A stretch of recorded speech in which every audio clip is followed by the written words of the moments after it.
Hello, hello, hello. It is Grace, and I am coming to you speaking on my favorite topic, which is aging gracefully.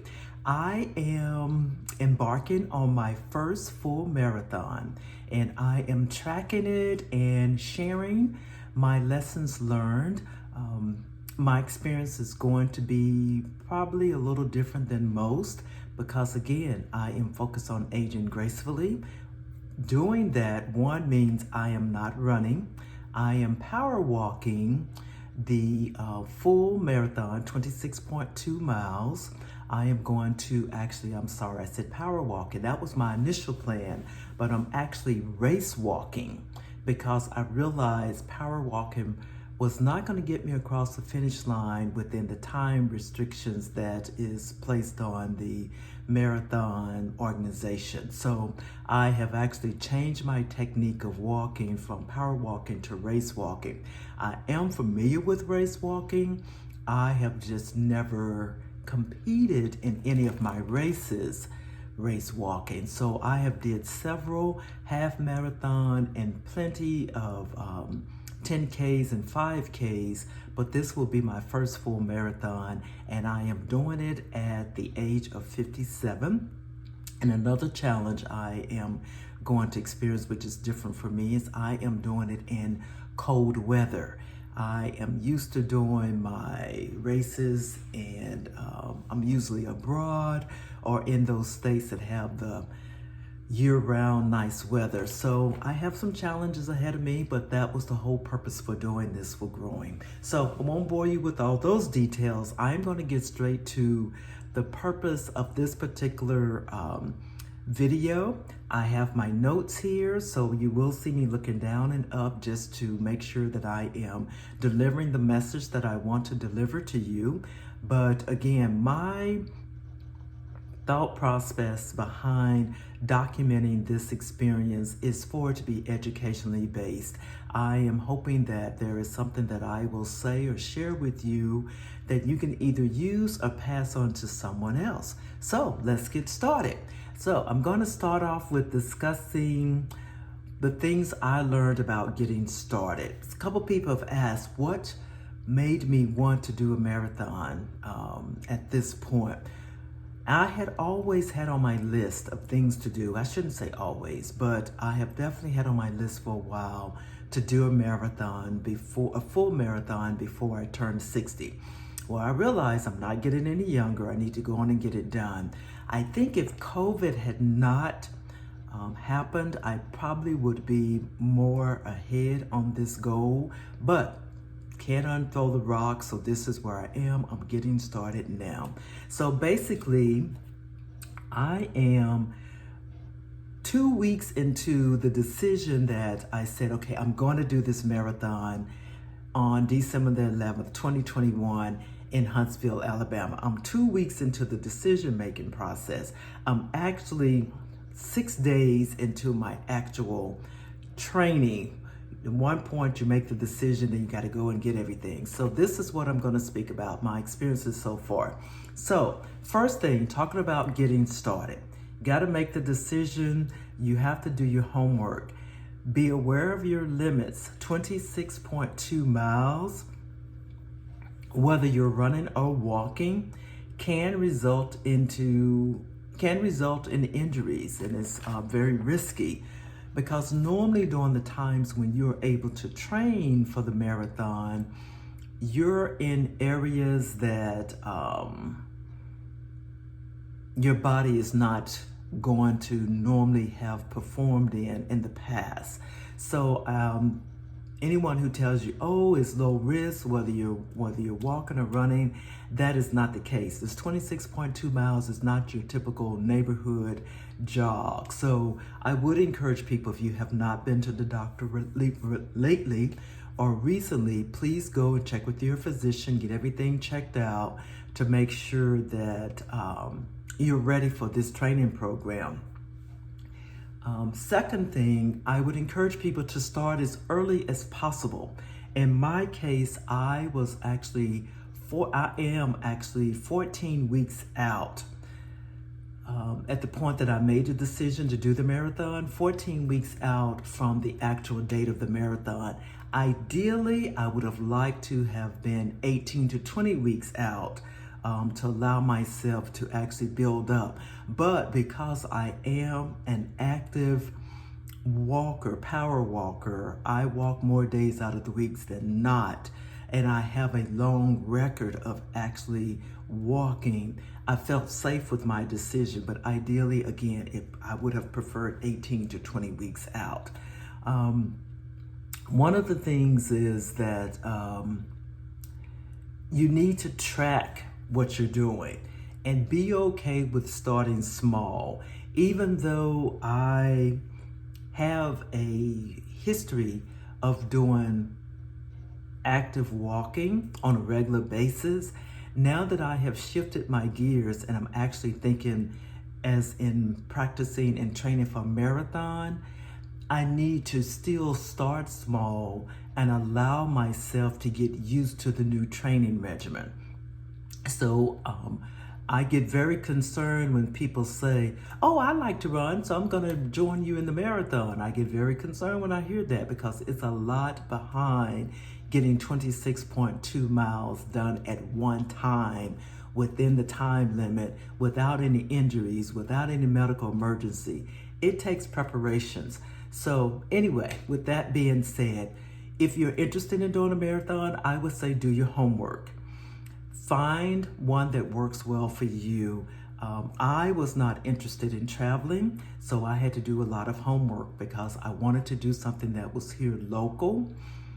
But if that's not something you're interested in, sometimes the scenic route can make a difference on how well you will perform on your actual race day. So those are things that you have to look into.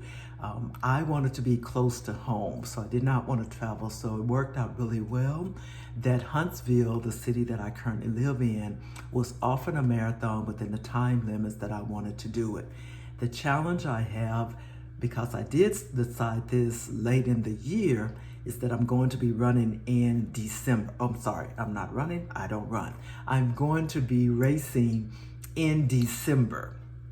So can't have everything. So here we go. I'm gonna actually be practicing in the cold weather. So anyway, don't wanna harp on that. So I wanna talk about the 4 building blocks of marathon training. There are 4. One of them is your base mileage. Before I actually got into a training program for a marathon, I was not aware that there is actually a technique to build your mileage. You build your weekly mileage over time, running 3 to 5 times a week, or in my case, race walking 3 to 5 times a week, or some form of walking 3 to 5 times a week. And it's a building mileage process. It's not because I go out and do a half marathon in one day that makes me any more closer to being able to do a marathon. It's better to be okay with doing 2 or 3 miles and build, and then at the end of the week you can see, oh, this is what I have accomplished. So base mileage. The second thing is the long run. The training program only allows you to do a long run every 7 to 10 days so that your body can gradually adjust to the long distance. I used to think that you had to go out and do long runs on a regular basis all the time to get your body used to it. That is not the case. So you want to do the long run. With the program that I'm doing, it evolves around 7 to 10 days. In fact, I'm getting ready to do my first long run tomorrow, and it's going to be a total of 12 miles at one time. And please forgive me, I keep saying run, but trust me, I am not running. I am race walking. But usually when you think of marathons, we're thinking of running all the time. So that's a habit that I'm used to saying, but I am really race walking. The other thing is speed work. The speed work is called fartlek, Fartlek.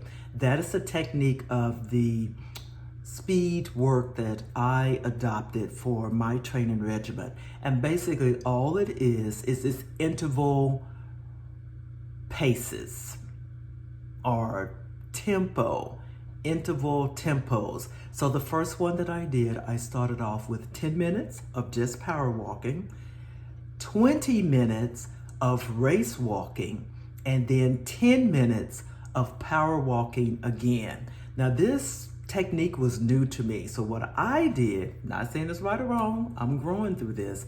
I did my 10 minutes of power walking. I slowed it down for a minute. Then I jumped into my race walking for 20 minutes. I had to rest a minute after that, and then I went into the final phase of my power walking. So it was 10, 20, 10. And that was intervals again. And for that whole 10 minutes, I am walking to the best of my ability, power walking at a speed that really challenged me for the 10 minutes. Then when the 20 minutes came, I did 20 minutes of race walking to the best speed that I could push out. And then the last interval of 10 minutes. The next day that I went out, it was amazing that I actually had improved my speed when it was time for me to go out the next day. So this works if you work it. It's kind of like a diet. Diets work if you work them. It's what you do once you get off that diet that makes a difference. Anyway, that was way too much information. So the next thing you need to add in is your rest and recovery. These days are so crucial. Your body needs to rest. The training program actually has worked into it off days where you really take time off and stretch. Some of the days where it says off or easy. That gives you time to your body to recuperate, to get yourself mentally over the burnout, because it is an adjustment because you're shocking your body at this point. I was not used to rest days. Now I welcome the rest days because I need it. I just downright need it. So anyway, those are the 4 building blocks. You want to focus on your base mileage, the long runs, the speed walk or the speed work, and rest and recovery. All these things are vital and key to being able to maximize on your marathon training. So with that being said, there was one other tip that I have found that has been a challenge for me. It's making sure that I get in the habit of hydrating. That is something that we take for granted. Well, I'll speak for myself that I take for granted that the hydration is something that your body just kind of adjusts to.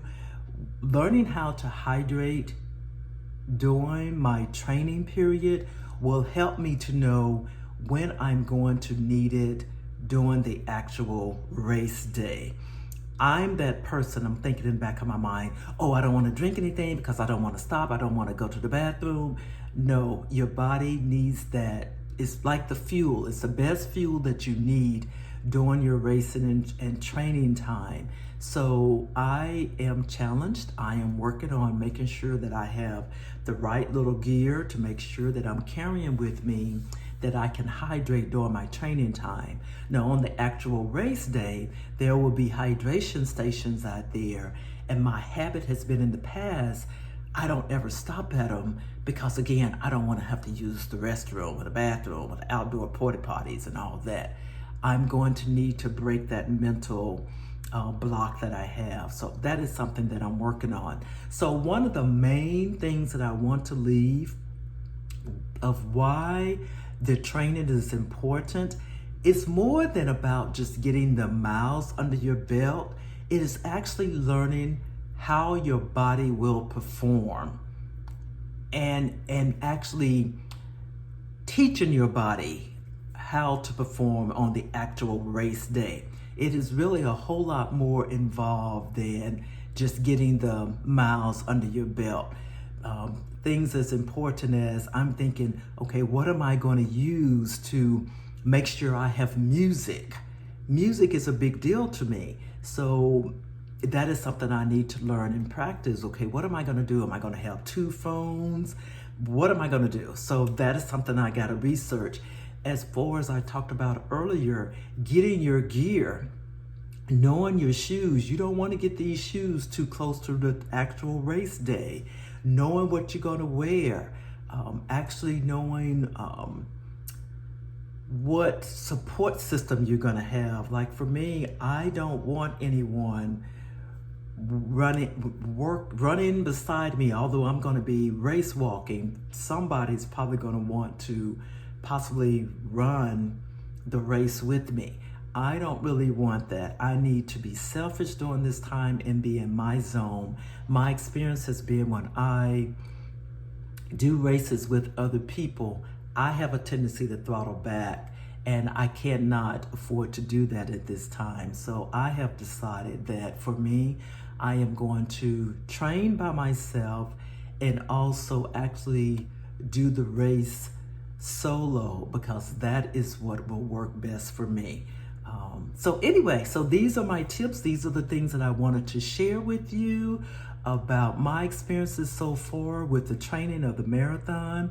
This is going to be my topic for a while because this is the first major thing that I am doing to actually document and show that I am aging gracefully.